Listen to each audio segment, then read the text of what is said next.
Hello everyone. Last class मैंने आप लोगों को सभी टाइप के एन फैक्टर्स निकालने सिखा दिए थे। ठीक है, हमने जितने भी एन फैक्टर्स होते हैं सारे कैलकुलेट कर लिए थे और मैंने आप लोगों को इलेक्ट्रोकेमिस्ट्री वाले कॉन्सेप्ट से भी इसे एक्सप्लेन कर दिया था। अभी जो आज अपन स्टार्ट करने जा रहे हैं वो इस चैप्टर का नेक्स्ट पार्ट है जिसको हम नाम देते हैं टाइट्रेशन। ठीक है, सो टाइट्रेशन हमारे लिए इम्पॉर्टेंट है क्योंकि इस पर न्यूमेरिकल्स होते हैं। अब टाइट्रेशन का मतलब क्या होता है? तो टाइट्रेशन का मतलब होता है सिंपल फॉर्म में chemical reaction. Titration means chemical reaction. अब केमिकल रिएक्शन कैसे? जैसे सपोज़ मेरे पास दो रिएक्टेंट हैं X प्लस Y, मैं इनकी रिएक्शन करवा रहा हूँ तो टाइट्रेशन जो है वो केमिकल रिएक्शन किसके किसके बीच में है? X एंड Y के। सो X एंड Y के बीच की जो रिएक्शन है उससे हमें ऑब्जर्व करना है। कैसे? सपोज़ आपको क्वेश्चन दिया जाएगा जिसमें X जो आपका होगा उसकी कॉन्सेंट्रेशन क्या होगी? नोन होगी, यानी कॉन्सेंट्रेशन गिवन होगी। ठीक है, और जो Y है वो अननोन होगा। तो टाइट्रेशन का यूज़ करके अपन क्या करते हैं? टाइट्रेशन का यूज़ करके अपन अननोन को कैलकुलेट करते हैं with the help of known data. ठीक है, ये आपका सिंपल फॉर्म में टाइट्रेशन। तो टाइट्रेशन का मतलब होता है केमिकल रिएक्शन, यानी कि एक ऐसी केमिकल रिएक्शन जिसमें दो या दो से ज़्यादा रिएक्टेंट्स हैं, जिसमें से एक रिएक्टेंट की वैल्यूज़ यानी उसकी कॉन्सेंट्रेशन आपको नोन होगी और दूसरे को आपको कैलकुलेट करना होगा। ठीक, सो सीधा अगर मैं इसे डिफ़ाइन करने चलूँ तो मैं क्या बोल सकता हूँ इसको डिफ़ाइन करने के लिए? It is method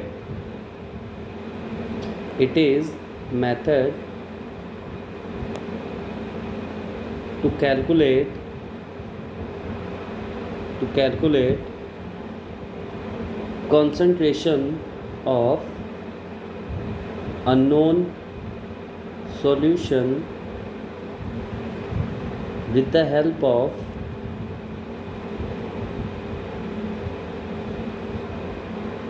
known solution। ठीक है, और नोन सॉल्यूशन जो होता है उसी को हम लोग नाम दे देते हैं स्टैंडर्ड सॉल्यूशन। सो ये टाइट्रेशन, सिंपल फॉर्म में अगर बोला जाए तो ये टाइट्रेशन है। क्लियर है? It is method to calculate unknown concentration या फिर unknown concentration of unknown solution with the help of concentration of known solution. Concentration of known solution, ये सिंपल फॉर्म है टाइट्रेशन का। अब टाइट्रेशन क्या होता है, कैसे होता है, वो हम धीरे धीरे समझेंगे। ठीक है, अभी हमने स्टार्ट किया है। जैसे मैंने X और Y लिया था, अब X और Y मैं देख रहा हूँ। ठीक है, X और Y, तो मैंने क्या बोला कि X आपका जो है वो गिवन कॉन्सेंट्रेशन है, यानी नोन है कॉन्सेंट्रेशन, और जिसकी कॉन्सेंट्रेशन नोन होती है उसे हम बोलते हैं स्टैंडर्ड सॉल्यूशन। सो आपका ये कैसा है? ये X जो है आपका वो स्टैंडर्ड सॉल्यूशन है, और इसी को एक और नाम देते हैं हम लोग जिसे बोलते हैं टाइट्रेंट। ठीक है, सो कभी थ्योरेटिकल फॉर्म में पूछा जाए कि टाइट्रेंट क्या होता है, तो किसी भी रिएक्शन में या किसी भी सॉल्यूशन में जो नोन होता है, जो स्टैंडर्ड सॉल्यूशन होता है, वो आपका टाइट्रेंट होता है। Y जो आपका है इसकी कॉन्सेंट्रेशन आपके पास कैसी है? अननोन है। ठीक है, अननोन है, और इसको हम बोलते हैं टाइट्रेट, यानी हमें टाइट्रेंट के हेल्प से टाइट्रेट को कैलकुलेट करना होता है। क्लियर है बात? ठीक है, सो ये हो गया बेसिक से फॉर्म। अब बात करते हैं कि चलिए ये चीज़ तो हो गई कि भाई X और Y की आपने बात बता दी, एक नोन है एक अननोन है। बट जब X और Y रिएक्ट करते होंगे तो ये रिएक्शन कंप्लीट भी तो होती होगी, और अगर रिएक्शन कंप्लीट हो गई है तो उसे हम क्या बोलेंगे? तो उसे हम बोलते हैं एंड पॉइंट, यानी आपके कहीं पे भी एंड पॉइंट लिखा हो या फिर इक्विवेलेंट पॉइंट लिखा हो तो उसका मतलब है reaction is complete. And point हो या फिर इक्विवेलेंट पॉइंट हो तो इसका मतलब है कि रिएक्शन कंप्लीट हो चुकी है। रिएक्शन कंप्लीट, ठीक है। तो जहाँ पे रिएक्शन कंप्लीट हो जाएगी उसे हम बोलेंगे एंड पॉइंट, ठीक है। अब ये जो एंड पॉइंट होता है या फिर इक्विवेलेंट पॉइंट होता है, ये इंडिकेट होता है, इंडिकेटेड बाय इंडिकेटर्स। तो मैं भी आपको इंडिकेटर बताऊंगा। आप लोगों ने लोअर क्लासेस में पढ़ा होगा इंडिकेटर क्या होता है। जैसे इंडिकेटर्स आप लोगों ने पढ़ा होगा लिटमस पेपर, वो क्या करता है, एसिड और बेस को कलर चेंज करके दिखाता है। और अगर कलर जैसे एसिड, लिटमस पेपर की बात करूँ, मेरा इंडिकेटर है सपोज लिटमस पेपर,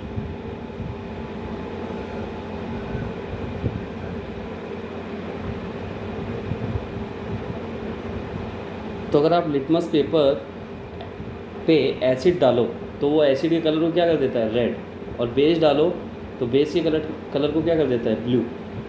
तो इंडिकेटर्स यही होते हैं, यानी कि ये इंडिकेट करते हैं कि जो आपने सॉल्यूशन लिया है वो एसिडिक है या बेसिक है। सो लिटमस पेपर वाला आप सबने कभी ना कभी देखा होगा, बट आगे मैं बताऊंगा यहाँ पे कौन कौन से इंडिकेटर लिए जाते हैं, सारी चीज़ें। अब थोड़ा सा मैं आपको एक कॉन्सेप्ट बता देता हूँ, जरा सा उस पर फोकस कीजिए। सब जानते हैं नॉर्मेलिटी के बारे में, ठीक है। सो यहाँ पे कुछ रिलेशंस मैं आपको डिफाइन कर रहा हूँ, उन रिलेशंस को अच्छे से ऑब्जर्व करो। नॉर्मेलिटी क्या होता है, normality is defined as number of equivalent present in 1 litre of solution, यही होता है। और अगर मैं नंबर ऑफ इक्विवेलेंट की बात करूँ तो मैं उसे इंडिकेट करता हूँ ई से। ई किसके इक्वल होता है, एन इंटू वी, इसके इक्वल होता है, ठीक है, नॉर्मेलिटी इंटू वॉल्यूम। अब अगर मैं बात करूँ नंबर ऑफ इक्विवेलेंट की, सो नंबर ऑफ इक्विवेलेंट एक तो इसके इक्वल हो गया नॉर्मेलिटी इंटू वी। और आप सबको एक चीज़ यहाँ से पता ही होगा कि नॉर्मेलिटी जो होता है वो मोलैरिटी इंटू एन फैक्टर होता है, ये पता है सबको, ये रिलेशन में दिखवा चुका हूँ। तो हम उसे यहाँ पे भी पुट कर सकते हैं। तो number of equivalent is equal to molarity into V into N factor, हम बोल सकते हैं एन फैक्टर या फिर वैलेंसी फैक्टर, जो भी आप बोलना चाहो। तो ई इज इक्वल टू, ई को हमने किससे इंडिकेट किया है, नंबर ऑफ इक्विवेलेंट, वो क्या हो जाएगा, molarity into volume into N factor. So एक रिलेशन यहाँ से ये आ जाता है।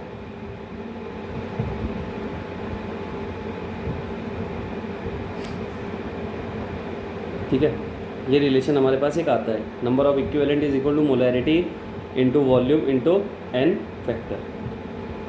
अब अगर मैं देखूँ मोलैरिटी, तो मोलैरिटी क्या होता है, molarity is equal to number of moles of solute divide by volume of solution, ये हमारे मोल का फॉर्मूला है। तो अगर मैं नंबर ऑफ मोल्स के फॉर्म में देखूँ, नंबर ऑफ मोल्स जिसे हम इंडिकेट करते हैं एन से, तो वो किसके इक्वल हो जाएगा, मोलैरिटी इंटू वॉल्यूम, और वॉल्यूम जो रहेगा वो किस में रहेगा, लीटर में, इसके इक्वल हो जाएगा कि नहीं, नंबर ऑफ मोल्स। अगर मोल्स के टर्म में देख रहे हैं तो वॉल्यूम उधर चला जाएगा और number of moles is equal to क्या हो जाएगा, मोलैरिटी इंटू वॉल्यूम।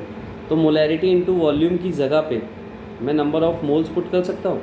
तो यहाँ से एक और फॉर्मूला आता है, that E is equal to N into N factor, मतलब number of equivalent is equal to mole into valency factor या फिर एन फैक्टर।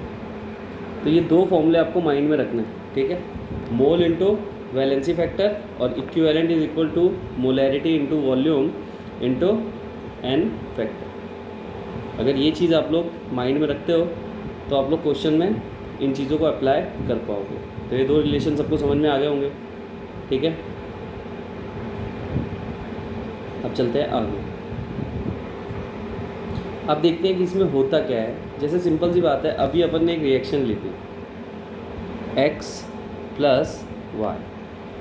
अब x प्लस वाई हमने लिया था अब यहाँ पे मान लो कोई भी चीज़ होती है, हमसे कुछ भी पूछा जाता, तो हमने अभी तक पूरे चैप्टर में क्या पढ़ा था, that always one equivalent of a substance react with one equivalent of another substance, यही हमने पढ़ा था।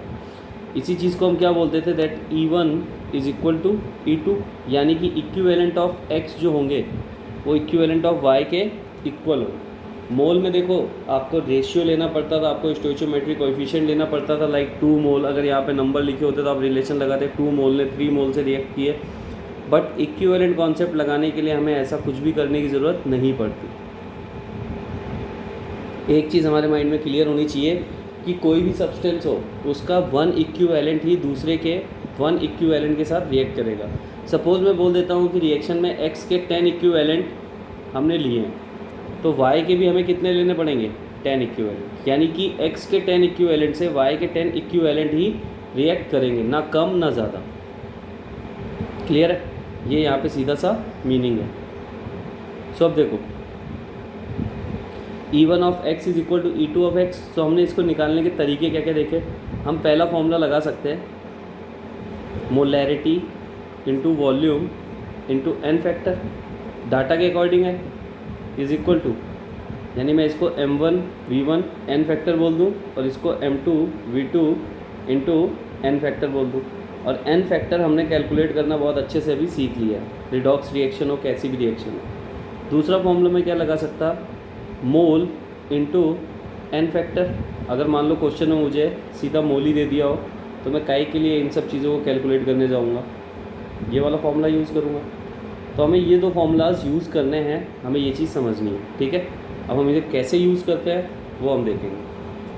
तो यहाँ तक बात सबको समझ में आ गई होगी। अब इस चैप्टर में एक सबसे बड़ा प्रॉब्लम क्या है, इस चैप्टर का सबसे बड़ा प्रॉब्लम ये है रिएक्शंस। अब जेई क्या करता है, इसको टफ करने के लिए रिएक्शंस नहीं देता। जैसे मैं एक एग्जांपल लेता हूँ, how many moles of Fe+2 are oxidised using 2 mole MnO4 minus, ठीक है, MnO4 माइनस इन एसिडिक मीडियम। अब देखो सिंपल सी चीज़ है, एसिडिक मीडियम में क्वेश्चन दे रहा है कि how many moles of Fe+2 are oxidise using 2 mole MnO4 in acidic medium. और मैंने आपको जब n फैक्टर कैलकुलेट करना सिखाया था तब मैंने आपको बताया था कि MnO4 माइनस एसिडिक मीडियम में कन्वर्ट होता है Mn+2 में, बेसिक मीडियम में कन्वर्ट होता है MnO2 में, और हाईली बेसिक मीडियम ले लिया तो MnO4-2 में जाता है। ये चीज़ मैंने आपको पहले ही बता रखी है। तो अब यहाँ पे देखो, ये तो हमें पता होना चाहिए कि MnO4 इसमें कन्वर्ट होता है, और ये सब चीज़ें आपको कब पता होंगी, जब आप रिएक्शंस को याद करोगे, रिएक्शंस को समझोगे। देखो मैं तुम्हें एक चीज़ सिंपल सी बात बता देता हूँ कि हमें हर ब्लॉक केमिस्ट्री पढ़नी है। S ब्लॉक और P ब्लॉक, अभी 2 ब्लॉक तुमने पढ़े हैं। P में भी सिर्फ तुमने 13th और 14th ग्रुप को पढ़ा है, ठीक है। सो अभी D and F P block के बचे हुए ये सब चीज़ पढ़ोगे, वहाँ पे इन रिएक्शंस का बहुत सारा डाटा आपको मिलता है। तो अगर आप लोग समझदार हो तो मैंने आपको बहुत पहले ही बोला था कि आप लोग NCERT पढ़ना स्टार्ट कर दो। अभी 12th की NCERT से आप लोग अगर खुद से P ब्लॉक के बचे हुए चैप्टर्स कम से कम एटलीस्ट कुछ रिएक्शंस तो देखो। ऐसा थोड़ी ना यार उन रिएक्शंस में कुछ भी नहीं है, ठीक है। उन रिएक्शंस में ऐसा कुछ भी नहीं है कि आपको बहुत एफर्ट्स लगाने पड़ेंगे। P ब्लॉक का 13th group, 14th group, 15th group, 16th, 17th, 18th, 13th, 14th आप वीडियो लेक्चर से पढ़ चुके हो। 15th ग्रुप यानी नाइट्रोजन फैमिली, तो वहाँ नाइट्रोजन पे जाओगे तो नाइट्रोजन की रिएक्शंस मिलेंगी आपको, फॉस्फोरस की रिएक्शंस मिलेंगी, उनकी कुछ प्रॉपर्टीज़ मिलेंगी।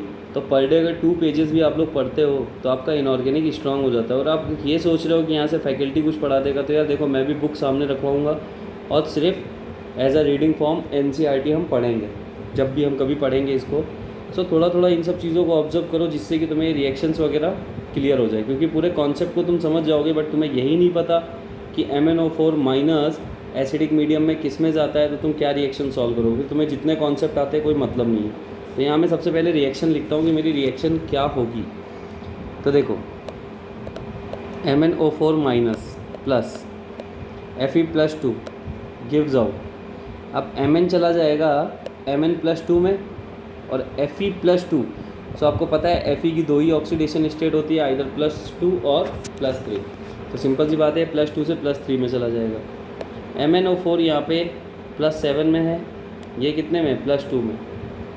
सो मैं यहाँ से यहाँ तक देखूँ तो चेंज कितने का है, 5, और नंबर ऑफ़ एटम कितने हैं, 1। तो वैलेंसी फैक्टर कितना आ गया, 5 आ गया इसका। Fe+2 से जा रहा है +3 में, चेंज कितने का है, 1, और एटम कितने हैं Fe के, 1 ही है। तो इसका वैलेंसी फैक्टर है 1, ठीक है। +7 से +2 रिडक्शन, ये दिखा रहा है ऑक्सीडेशन। अब उसने मुझसे क्या पूछा है, उसने मुझसे पूछा है how many mole of Fe+2 are oxidised using 2 mole MnO4-2 in acidic medium. तो मैं लगा सकता हूँ equivalent of EMnO4 is equal to equivalent of Fe+T, क्योंकि हम ये चीज़ जानते हैं ना कि जितने इक्विवेलेंट MnO4 अपने यूज़ करेगा उतने इक्विवेलेंट Fe+2 के यूज़ होंगे। अब मेरे पास क्या क्या है, तो मेरे पास वैलेंसी फैक्टर है और मोल है। क्वेश्चन में किस फॉर्म में दिया हुआ है, मोल के फॉर्म में दिया हुआ है। तो मैं फॉर्मूला क्या लगाऊंगा, mole into valency factor is equal to mole into valency factor. Mole कितने दिए हुए हैं MnO4 के, MnO4 के दिए हुए ना 2 मोल, यूजिंग 2 मोल। वैलेंसी फैक्टर कितना निकाला हमने, 5। इसके मोल कितने दिए हुए हैं, कैलकुलेट करना है। वैलेंसी फैक्टर कितना निकाला, 1। सो यहाँ से आंसर कितना आ गया, 10 मोल। ये सीधा सीधा तुम्हारा आंसर आ गया इक्विवेलेंट कॉन्सेप्ट। और ये था टाइट्रेशन, जिसमें हमने एक को नोन रखा और दूसरे का अमाउंट कैलकुलेट कर लिया।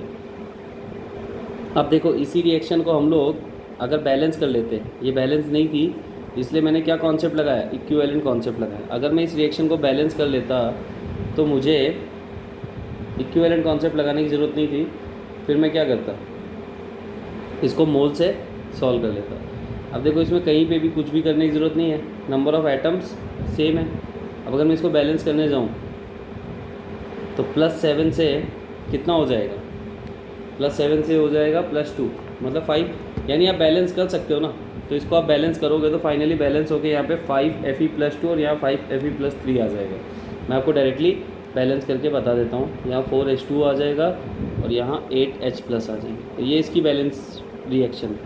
अब सिंपल सी बात है, यहाँ से देखो डायरेक्टली क्वेश्चन सॉल्व हो गया। अगर हम मोल लगाते हैं तो क्या होता, रिलेशन क्या है इन दोनों का कि 1 मोल MnO4 माइनस हम ले रहे हैं तो हमें कितने मोल Fe के रिक्वायर्ड हैं, 5 मोल Fe+2 इज़ रिक्वायर्ड। क्वेश्चन में बोल रहा है कि 2 मोल MnO4 ले लो, तो ये कितने हो जाएंगे, 2 × 5 मोल। तो यहाँ से भी आंसर कितना आ जाता है, 10 मोल। सो आंसर दोनों से आ जाएगा, बट दिक्कत क्या है, यहाँ पे तुम्हें ये बैलेंसिंग करनी पड़ेगी पहले। और ये बैलेंसिंग करोगे तो आप मोल का टर्म लगा दोगे, और यहाँ पे देखो तुमने कुछ भी बैलेंस नहीं किया, सीधा इक्विवेलेंट कॉन्सेप्ट लगाया, तुम्हारा आंसर आ गया। क्लियर है। सो ये दोनों का डिफरेंस है। तो ये पहला न्यूमेरिकल था जो इजी फॉर्म में मैंने बताया कि क्वेश्चंस कैसे होते हैं।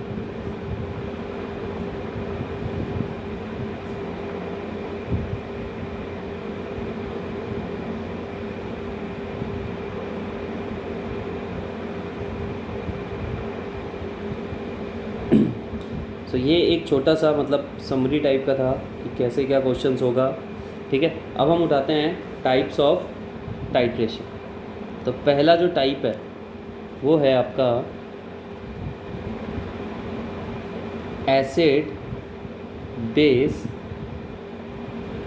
टाइट्रेशन। तो पहला जो टाइट्रेशन हम उठा रहे हैं वो कौन सा है, एसिड बेस टाइट्रेशन। अब एसिड बेस टाइट्रेशन में क्या होता है कि एसिड वर्सेस बेस की रिएक्शन होती है। टाइट्रेशन मीन्स केमिकल रिएक्शन, लेकिन यहाँ जो रिएक्शन होगी वो किसकी होगी, एसिड और बेस। फॉर एग्जांपल हमारे पास कोई एसिड है Ha और बेस है BOH। इसकी रिएक्शन कराऊंगा तो क्या बनेगा, AB प्लस H2O टाइप की चीज़ होगी, यानी ये हमारा एसिड है जो H प्लस निकालेगा, ये हमारा बेस है जो OH माइनस निकालेगा, और जब इससे OH माइनस और इससे H प्लस निकल जाएगा तो वो दोनों मिलके आपका वाटर बन जाएगा, और बची हुई चीज़ क्या, A और B मिलके आपका सॉल्ट का फॉर्मेशन कर देगी, जिससे प्रोडक्ट बनेगा सॉल्ट प्लस वाटर। सो आप लोगों ने 10th में पढ़ा होगा न्यूट्रलाइजेशन रिएक्शन, न्यूट्रलाइजेशन रिएक्शन। सो ये क्या है, ये न्यूट्रलाइजेशन रिएक्शन है जहाँ पे acid, when acid react with base to gives out salt and water, then this type of reaction is known as neutralization reaction। अब यहाँ पे देखिए, यहाँ पे ये बॉन्ड ब्रेक हो रहे हैं, HA का बॉन्ड भी ब्रेक हो रहा है। ये रिएक्शन कैसे हो रही है, H plus plus A minus, ठीक है, plus B plus plus OH minus. So H plus और OH माइनस मिलके क्या बना रहे हैं, वाटर, और A यानी B प्लस और A माइनस ये मिलके क्या कर रहे हैं, ये प्रोडक्ट दे रहे हैं आपको BA, ठीक है, ये प्रोडक्ट दे रहे हैं आपको यहाँ पे BA। ये इस टाइप की रिएक्शन हो रही है। तो इसमें देखो पुराने बॉन्ड टूट रहे हैं और नए बॉन्ड्स का फॉर्मेशन हो रहा है, यानी कि इसमें क्या हो रहा है, ओल्ड बॉन्ड्स ब्रेक हो रहे हैं और न्यू बॉन्ड्स फॉर्म हो रहे हैं। तो ये जो रिएक्शन है ये आपकी कैसी हो जाती है, ये रिएक्शन आपकी एक्सोथर्मिक हो जाती है, यानी कि इसकी जो एंथैल्पी होती है वो नेगेटिव होती है। तो ये चीज़ आप हमेशा याद रखना कि इसमें जो एंथैल्पी चेंज आएगा वो नेगेटिव होगा, क्योंकि ये रिएक्शन एक्सोथर्मिक होती है। तो न्यूट्रलाइजेशन रिएक्शन आपकी कैसी होती है, एक्सोथर्मिक। क्लियर है बात। तो अभी मैंने थोड़ी देर पहले एक नाम लिया था इंडिकेटर, तो मैं उसके बारे में भी थोड़ा सा बता देता हूँ कि इंडिकेटर क्या होता है।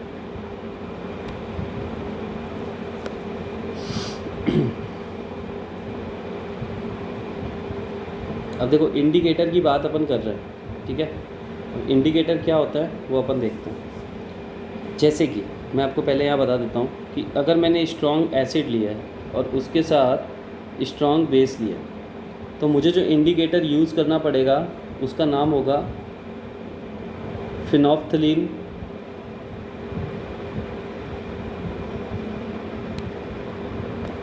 या फिर मिथाइल ऑरेंज। सो आपने इनके नाम सुने होंगे लोअर क्लासेस में कि आपके इंडिकेटर्स कौन कौन से होते हैं। सो अगर स्ट्रॉन्ग एसिड और स्ट्रॉन्ग बेस हम ले रहे हैं तो उसमें हमें जो इंडिकेटर लेना पड़ेगा वो क्या लेना पड़ेगा, फिनोल्फ्थलीन या फिर मिथाइल ऑरेंज। अब इस चीज़ को डिटेल में हम पढ़ते हैं इक्विलिब्रियम में। अब इक्विलिब्रियम जब हम पढ़ते हैं तो वहाँ पे हमें इंडिकेटर्स वगैरह यूज़ होता है, हम वहाँ इसको डिटेल में पढ़ते हैं, बट यहाँ पे सिर्फ मैं तुम्हें शॉर्ट फॉर्म में बता देता हूँ। अगर मैं स्ट्रॉन्ग एसिड ले रहा हूँ और वीक बेस ले रहा हूँ, तो इसके लिए मुझे जो इंडिकेटर यूज़ करना पड़ता है वो होता है मिथाइल ऑरेंज, ठीक है। अगर हमारा एसिड स्ट्रॉन्ग है और बेस हमारा वीक है, अगर मेरा वीक एसिड है और स्ट्रॉन्ग बेस है तो मुझे लेना पड़ता है फिनोल्फ्थलीन, ठीक है। ये कुछ इंडिकेटर्स हैं जिसे आप लोग को समझना है। अब इसमें होता क्या है, सिंपल सी चीज़ है यार। आप लोग एक चीज़ याद रखो कि ये कलर चेंज दिखाते हैं, एसिड पे कुछ और कलर दिखाएंगे, बेस पे कुछ और कलर दिखाएंगे। यानी एसिड जो होगा, एसिड को सपोज़ फिनोल्फ्थलीन में ले रहा हूँ तो एसिड को ये क्या रखता है, कलरलेस, यानी एसिड में इसका कोई इफेक्ट नहीं होता, एसिड को ये कलरलेस कर देता है, और बेस जो होता है उसको ये पिंक कर देता है। सो इससे हमें पता चल जाता है, यानी इंडिकेटर्स डालते ही हमें पता चल जाता है उनके कलर्स से कि वो एसिड है या बेस है। क्लियर है। जैसे एक छोटा सा एक्सपेरिमेंट में तुम्हें बता देता हूँ कैसे होता है। जैसे सपोज़ करो यहाँ पे मैंने एक कंटेनर लिया, इस कंटेनर में मान लो मैंने एसिड डाल दिया HCl, ठीक है, और इसमें मैंने 1-2 बूंद फिनोल्फ्थलीन डाल दिए। यहाँ पे मैं एक ग्लास ट्यूब लूँगा पतली सी, और उस ग्लास ट्यूब में मैं बेस डाल दूँगा कोई, सपोज़ मैंने NaOH डाल दिया। अब दोनों स्ट्रॉन्ग एसिड और स्ट्रॉन्ग बेस है, ठीक है, मैंने बेस डाल दिया। अब हम क्या करेंगे, इस एसिड में जब मैं फिनोल्फ्थलीन डालूँगा तो ये कैसा हो जाएगा, ये कलरलेस हो जाएगा, ठीक है। एसिड को कलरलेस करेगा। अब जब ये बेस इसमें हम गिराएंगे, ठीक, अब ये बेस इसमें गिराओगे तो उसमें क्या होगा, H+ एंड OH-, न्यूट्रलाइजेशन दिखाएंगे। और जब कंप्लीट आयंस H+ यानी इस एसिड के कंप्लीट आयन न्यूट्रलाइज हो जाएंगे तो फाइनली क्या होगा, लास्ट में ये कलर पिंक होने लग जाएगा, क्योंकि ये बेसिक होने लग जाएगा सोल्यूशन। यही होने लग जाएगा ना, सब सारे H+ को ये बेस क्या करेगा, न्यूट्रलाइज कर देगा, तो इसका कलर कैसा होने लग जाएगा, पिंक। सो जो कलर ऑब्जर्व होगा पिंक, हम उसे बोल देंगे एंड पॉइंट, यानी कि यहाँ पे न्यूट्रलाइजेशन रिएक्शन कंप्लीट हो चुकी है और अब सॉल्यूशन बेसिक होता जा रहा है। सो ये होता है सिंपल सा टाइट्रेशन, ऐसे हम करते हैं और उसमें अमाउंट फिर हम कैलकुलेट करते हैं। सो अमाउंट क्या होगा भाई, इसका N1V1 यानी इसके जो नंबर ऑफ़ इक्विवेलेंट होंगे वही तो इसके नंबर ऑफ़ इक्विवेलेंट के इक्वल हो जाएंगे। सो हम यहाँ से क्या बोलेंगे, equivalent of HCl is equal to equivalent of NaOH। और जो भी डाटा हमारे पास होगा उसको यूज़ करके हम इन दोनों को कैलकुलेट कर लेंगे, जो भी मतलब कैलकुलेट करना होगा। क्योंकि अगर तुम इसमें से प्रैक्टिकल कर रहे हो और NaOH की बूंद को नीचे गिरा रहे हो तो इसका लेवल तुम्हें थोड़ा बहुत चेंज दिखेगा और उसे तुम कैलकुलेट कर पाओगे। इसका वॉल्यूम वगैरह भी तुम कैलकुलेट कर पाओगे इस HCl का। तो सारी चीज़ें तुम्हें प्रैक्टिकली वहाँ पे मिल जाती हैं। वैल्यू पुट करो, आंसर निकालो, ये वाला कॉन्सेप्ट होता है।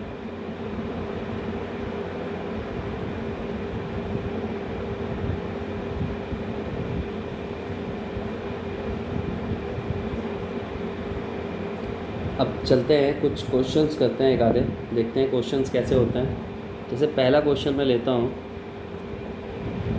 98 ग्राम H2SO4 is dissolved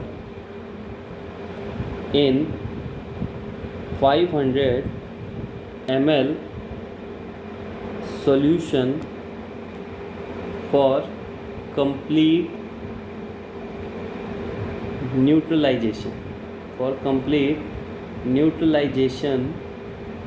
तो ये वर्ड जो होते हैं ना, इस पर फोकस करना। कंप्लीट न्यूट्रलाइजेशन अगर लिखा है तो उस चीज़ को आप लोग को फोकस रखना।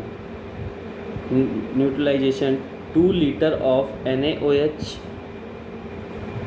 Solution is required. Calculate molarity of NaOH solution। Suppose ये मेरा क्वेश्चन है that 98 gram H2SO4 is dissolved in 500 ml solution for complete neutralization of 2 liter of NaOH solution। For complete neutralization 2 liter of NaOH solution is required। ठीक है, अब देखिए 98 gram H2SO4 लिया गया है 500 ml सॉल्यूशन में, ठीक है, फॉर कंप्लीट न्यूट्रलाइजेशन, यानी कंप्लीट न्यूट्रलाइजेशन हो रहा है, वहाँ पे कुछ भी नहीं बच रहा। सो कंप्लीट न्यूट्रलाइजेशन के लिए हमें 2 लीटर NaOH सॉल्यूशन लगते हैं और हमें मोलैरिटी कैलकुलेट करना है। तो रिएक्शन किसके किसके बीच में, रिएक्शन है H2SO4 प्लस NaOH के बीच में।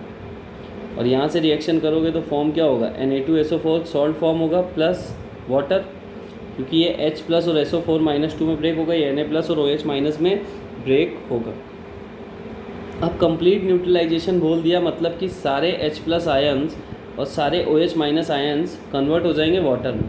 अगर ये कंप्लीट न्यूट्रलाइजेशन नहीं बोलता तो इस रिएक्शन को हमें फिर सोचना पड़ता, क्योंकि रिएक्शन में H2SO4 दो टाइप से ब्रेक होता है, एक तो 2H+ SO4-2 के फॉर्म में, और एक ब्रेक हो सकता है H+ और HSO4- के फॉर्म में। तो कंप्लीट न्यूट्रलाइजेशन ना बोलने पे हम क्या सोच सकते थे कि HSO4 का फॉर्मेशन हो रहा होगा, यानी कि NaHSO4 का फॉर्मेशन हो रहा होगा प्लस, ठीक है, ये चीज़ हो रही होगी। तो ये प्रॉब्लम आती है। कंप्लीट न्यूट्रलाइजेशन मतलब सॉल्ट में कन्वर्ट हो चुका है और रिएक्शन कौन सी है, न्यूट्रलाइजेशन रिएक्शन। सो इस वर्ड पे फोकस करना। अब आ जाओ इधर। अब यहाँ तक हमने देख लिया H2SO4 और NaOH की रिएक्शन है। अब मैं इसको क्या लिख सकता हूँ, that equivalent of H2SO4 is equal to equivalent of NaOH। अब मेरे पास रिएक्शन नहीं है, मेरे को यहाँ पे कुछ भी रिक्वायर्ड नहीं होगा, ठीक है। अब मुझे ये रिएक्शन देखनी है। अब देखो इसमें क्या होता है, इसमें n फैक्टर से मतलब नहीं होता है, इसमें सिर्फ ये होता है कितने OH माइनस आयन गए और कितने H प्लस। तो यहाँ से दोनों H प्लस आयन चले गए तो इसका n फैक्टर कितना हो गया एसिड का, मैं निकलवा चुका हूँ आप लोगों को 2, और इसका n फैक्टर कितना हो जाएगा, एक OH माइनस जा रहा है इसलिए 1। सो हम यहाँ पे इक्विवेलेंट कॉन्सेप्ट लगा रहे हैं, that equivalent of H2SO4 is equal to equivalent of NaOH। अब मुझे कैलकुलेट करनी है मोलैरिटी, तो मतलब फॉर्मूला कौन सा लगने वाला है, molarity M1 into V1 into n factor. यही दो फॉर्मूले बताए थे मैंने आप लोग को, M2 into V2 into n factor, ये फॉर्मूला लगाऊंगा मैं। तो इस टाइट्रेशन में बिल्कुल दिक्कत नहीं आती, इसके क्वेश्चंस करने में दिक्कत नहीं आती, क्योंकि इसमें H प्लस और OH माइनस आयन से क्वेश्चन सॉल्व हो जाता है। बट दिक्कत कहाँ पे आती है, दिक्कत तब आती है जब आप इसको सॉल्व करते हो किससे, बैलेंसिंग वगैरह करके, या फिर आप सॉल्व कर रहे हो रेडॉक्स टाइट्रेशन। रेडॉक्स में क्या होता है कि हमें n फैक्टर निकालना आना चाहिए, प्लस हमें रिएक्शंस का थोड़ा बहुत आइडिया होना चाहिए कि रिएक्शन किस मीडियम में कैसे रिएक्ट कर रही है, क्या आयन देगी, तो ये प्रोडक्ट वगैरह के बारे में थोड़ा आइडिया होना चाहिए वहाँ पे, इतनी सी बात है। चलिए इसे देखते हैं। तो 98 gram H2SO4 is dissolve in 500 ml solution. तो मैं इसकी मोलैरिटी कैलकुलेट करता हूँ, मोलैरिटी ऑफ H2SO4 क्या हो जाएगी, number of mole divide by volume of solution in litre, और अगर मैं लीटर में नहीं रखता हूँ तो फॉर्मूला क्या हो जाएगा, मोल डिवाइड बाय वॉल्यूम ml में है तो इंटू 1000 करना पड़ेगा। चलिए कैलकुलेट करते हैं, कितना वेट दिया हुआ है 98 ग्राम। सो 98 डिवाइड बाय 98, ठीक है, क्योंकि मोलिकुलर मास भी कितना होता है 98 इंटू 500 इंटू 1000, ये हमारी मोलैरिटी आ गई 2 और ये आ गया 1। तो मोलैरिटी कितनी आ गई, इस सोल्यूशन की मोलैरिटी आ गई 2, कितनी आ गई 2, ठीक है। तो हम पुट करेंगे 2 इंटू वॉल्यूम कितना दिया हुआ है 500, तो हम इसे लीटर में रखेंगे 0.5 इंटू n फैक्टर कितना है 2 इज इक्वल टू M2 हमें कैलकुलेट करना है, V2 कितना दिया हुआ है 2 लीटर इंटू n फैक्टर कितना है 1। सो इसे सॉल्व करना है मुझे, M2 कितना आ जाएगा 2/2 विच इज़ इक्वल टू 1। तो यहाँ से मैं M2 कैलकुलेट कर लिया मैंने, और मेरा आंसर कितना आया कि molarity of NaOH solution 2 litre NaOH solution equal to 1। Clear है। सो ये चीज़ आपको आनी चाहिए। अब आप इसमें चाहते तो आप डायरेक्टली मोल अगर आपने निकाल लिए तो मोल से भी निकाल सकते थे, बट कुछ फ़र्क नहीं पड़ता, चाहे आप इसे कैसे भी करो आंसर आपका यहाँ से आ जाएगा।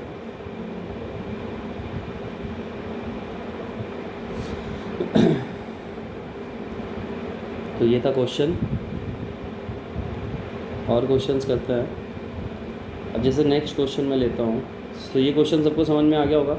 आपको यहाँ पे तो ज़्यादा दिक्कत नहीं जाएगी, मैं फिर से बोल रहा हूँ, दिक्कत जाएगी आप लोगों को किसमें, जब आप रेडॉक्स टाइट्रेशन करोगे। तो क्वेश्चन है 4.9 ग्राम H2SO4 is dissolved in 200 ml solution. If 20 ml of above solution requires 10 ml NaOH solution for complete neutralization. For complete neutralization, calculate molarity of NaOH solution. सो ये क्वेश्चन है, ठीक है, और इस क्वेश्चन को आप लोग सॉल्व करोगे, ट्राई करोगे कि ये क्वेश्चन आप लोग कर पाते हो कि नहीं कर पाते, ठीक है। कुछ भी नहीं है, 4.9 ग्राम H2SO4 का वेट दिया हुआ है, मोल निकाल लोगे, 200 ml में डिज़ोल्व हो रहा है, मोलैरिटी निकाल लोगे। 20 ml ऑफ अबव सोल्यूशन, अब इस सोल्यूशन का 20 ml की बात कर रहा है वो, तो यहाँ से आपको ये जो वॉल्यूम दिया हुआ है 200 ml, ये सिर्फ मोलैरिटी कैलकुलेट करने के यूज़ में, और जो वॉल्यूम आप रखोगे, चलो मैं इसे देख ही लो। इस बार अगेन रिएक्शन है H2SO4 प्लस NaOH, ठीक है। सो हम क्या लगा देंगे, सीधा सीधा EH2SO4 is equal to ENaOH, और फॉर्मूला है molarity volume into N factor is equal to M2V2 into N factor, और N फैक्टर हम जानते हैं H2SO4 एसिड के लिए कितना होता है और बेस के लिए कितना होता है। अब मुझे चाहिए मोलैरिटी, तो मोलैरिटी मैं निकाल लेता हूँ H2SO4 की। मोलैरिटी किसके इक्वल हो जाएगी, 4.9 डिवाइड बाई 98 इंटू 200, और 200 हमने ml में रखा है तो ऊपर हम क्या करेंगे 1000, तो कितना हो गया 5, और 4.9 डिवाइड बाई 98, सो ये हो जाएगा 1/20, 1/20 हो जाएगा, सही है ना। ठीक है, तो ये कितना हो जाएगा 1/20, यानी 5/20 which is equal to 1/4। So 1/4 molarity आ गई हमारी। अब 1/4 मोलैरिटी आ गई इसकी, तो हम पुट कर सकते हैं, तो फॉर्मूला क्या है, M1 कितना आया 1/4 इंटू V1 कितना है। अब इस सॉल्यूशन का उसने 20 ml बोला है कि 20 ml above, if 20 ml of above solution, यानी इस सॉल्यूशन का 20 ml आप ले रहे हो, N फैक्टर है 2, ठीक है। सो इसकी मोलैरिटी आपको बतानी थी जिस सॉल्यूशन का आपने, यानी 10, यहाँ पे आपने H2SO4 का कितना वॉल्यूम लिया था 20 ml, और NaOH का कितना लिया है 10 ml, और N फैक्टर कितने होते हैं NaOH के 1, तो 10 इंटू 1, इसे सॉल्व करोगे 5, M2 कितना आ जाएगा इज इक्वल टू 1, M2 कितना आ जाएगा, यहाँ से 1 आ जाएगा।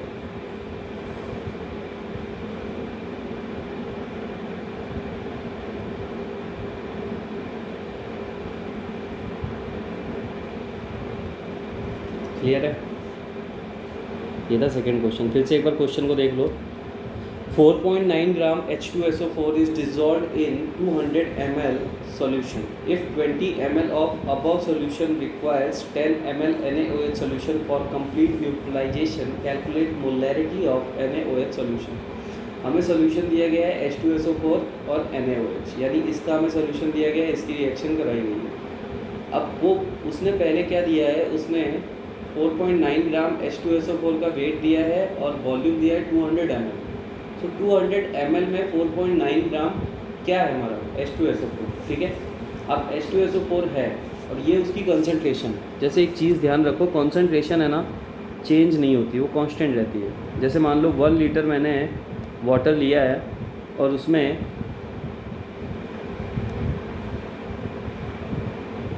2 स्पून शुगर डाल दी।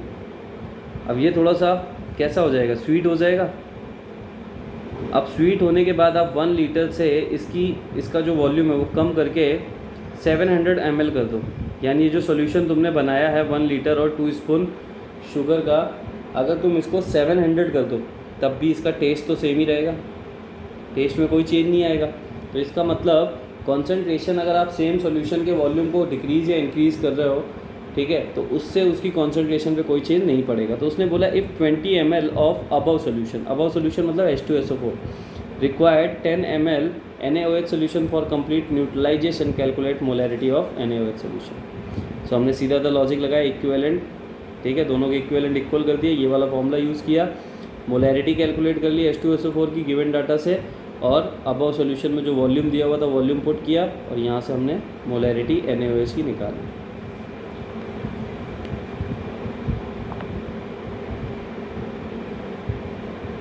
नेक्स्ट क्वेश्चन है, नेक्स्ट एग्जांपल लेते हैं। तो क्वेश्चंस इसके इजी हैं, ठीक है, अभी तो इजी हैं एसिड बेस टाइट्रेशन के। बट आप लोग रिएक्शंस पे फोकस रखो यार, आगे जो रिएक्शंस आएंगी या पहले जो हमने बैलेंसिंग फैक्टर निकालने के लिए रिएक्शंस ली है वो सब आप लोग थोड़ा सा रिवीजन में रखो और कोशिश यही करो कि इनऑर्गेनिक पढ़ना स्टार्ट कर दो। इनऑर्गेनिक पढ़ना अभी से स्टार्ट कर दोगे ज़्यादा बेटर है, प्रॉब्लम नहीं जाएगी आपको आगे। 7 ग्राम H2SO4 is dissolved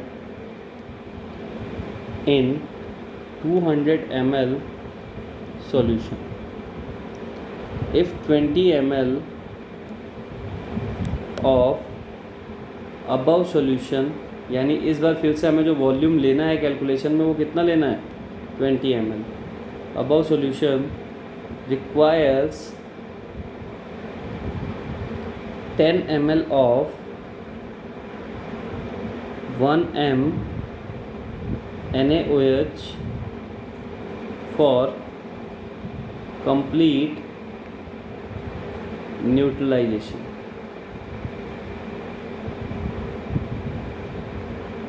Calculate percentage purity of H2SO4 sample. ठीक है, ये क्वेश्चन है हमारा। हमें क्या बताना है इस बार, percentage purity of H2SO4 sample, यानी जो हमने 7 ग्राम H2SO4 लिया है उसमें से वो कितना प्योर है, उसका प्योर परसेंटेज कितना है ये हमें कैलकुलेट करना। सिंपल सी चीज़ है, सेम क्वेश्चन है, कुछ भी नहीं है। परसेंटेज प्योरिटी कैसे निकालनी है वो हम देख लेंगे। तो मास ऑफ H2SO4 हमें क्वेश्चन में कितना दिया हुआ है 7 ग्राम, और ये जो 7 ग्राम है ये इम्प्योर है, क्योंकि अगर ये प्योर होता तो परसेंटेज प्योरिटी आपसे पूछता नहीं वो, ठीक है।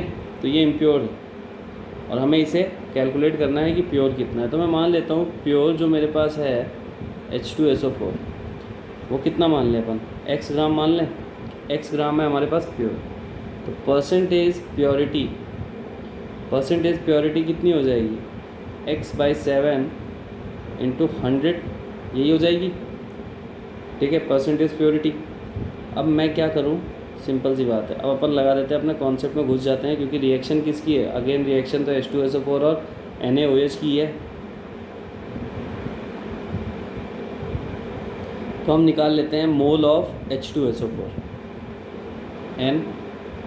H2SO4 और किसकी, प्योर वाली। सो प्योर हमने कितना माना है x, और वेट कितना होता है 98, ठीक है, ये हो गया। वॉल्यूम कितना दिया हुआ है इसका, वॉल्यूम दिया हुआ है 200 ml, डिज़ोल्व इन 200 ml। तो इसका मतलब इसे लीटर में कन्वर्ट करोगे तो 0.2 लीटर हो जाएगा। सो अगर मुझे इसकी मोलैरिटी निकालनी हो तो मोलैरिटी कितनी हो जाएगी, molarity is equal to n/v। n है x/98, वॉल्यूम है 0.2, ये हो जाएगा। तो इसे सॉल्व करने पे किसके इक्वल हो जाएगा, x/19.6, ये इसकी मोलैरिटी आ गई, ठीक है। अब मुझे अगेन क्या लगाना है, मेरा है H2SO4 वर्सेस NaOH, यानी रिएक्शन तो इन्हीं दोनों के बीच में हो रही है। तो अब इक्विवेलेंट ऑफ H2SO4, यानी रिएक्शन में हम क्या मान के चलेंगे कि दोनों के सेम इक्विवेलेंट रिएक्ट कर रहे होंगे रिएक्शन में। तो इसमें क्या हो जाएगा, molarity into volume into n factor, ये फॉर्मूला हम यूज़ करेंगे। और इसमें भी क्या हो जाएगा, molarity into volume into n factor. तो मैं M1 V1 वगैरह नहीं लिख रहा, अब इससे समझ जाओगे यार तुम लोग। मोलैरिटी कितनी आई, x/19.6, वॉल्यूम कितना दिया हुआ है, if 20 ml of above solution, तो वॉल्यूम है 20 ml। सो मैं दोनों साइड ml लूँगा, इसलिए मैं यहाँ पे कोई चेंज नहीं कर रहा। n फैक्टर आएंगे 2, इसकी मोलैरिटी कितनी दी हुई है, 1 दी हुई है, शायद क्वेश्चन में 1 मोलर दिया हुआ है। इसकी मोलैरिटी कितनी दी हुई है, 1 m NaOH सॉल्यूशन, तो इसकी मोलैरिटी है 1, वॉल्यूम है 10, n फैक्टर होता है 1। सो यहाँ से हमारा x आ जाएगा, और x आ जाएगा तो हमें परसेंटेज प्योरिटी देनी थी, तो परसेंटेज प्योरिटी भी हमारी आ जाएगी यहाँ से। x/7 × 100, ये इसकी परसेंटेज प्योरिटी है। तो जब तुम x कैलकुलेट कर लोगे तो परसेंटेज प्योरिटी भी कैलकुलेट कर लो। क्लियर है? सो ये थे क्वेश्चंस आपके एसिड बेस टाइट्रेशन पे। अब जो नेक्स्ट हम पढ़ेंगे वो होगा रिडॉक्स टाइट्रेशन। सो पहले इसे जितने क्वेश्चंस कराए हैं, जितने कॉन्सेप्ट बताए हैं, इन सब चीज़ों को अच्छे से ऑब्जर्व करो, ठीक है। फिर से बोल रहा हूँ, रिएक्शन पार्ट जितना अच्छे से आप लोग लर्न कर सकते हो करो, क्योंकि उससे आपका बहुत फ़ायदा होने वाला है, कोई नुकसान नहीं है। सो अपन रिडॉक्स टाइट्रेशन स्टार्ट करेंगे नेक्स्ट क्लास में। So bye bye, take care all. अच्छे से सारी चीज़ों को ऑब्जर्व कीजिए, नोट्स बनाइए, और कोई डाउट्स वगैरह हो तो पूछिए। एंड हाँ, आपकी बुकलेट वॉल्यूमेट्रिक एनालिसिस, उसमें टाइट्रेशन के क्वेश्चंस जैसे मैंने एसिड बेस पढ़ाया तो उसे, और आपके एन फैक्टर निकालना, वैलेंसी फैक्टर निकालना, इन सब चीज़ों को निकालने का जो कॉन्सेप्ट है वो सब आप प्रैक्टिस कीजिए, और कोई डाउट वगैरह हो तो मुझसे पूछिए।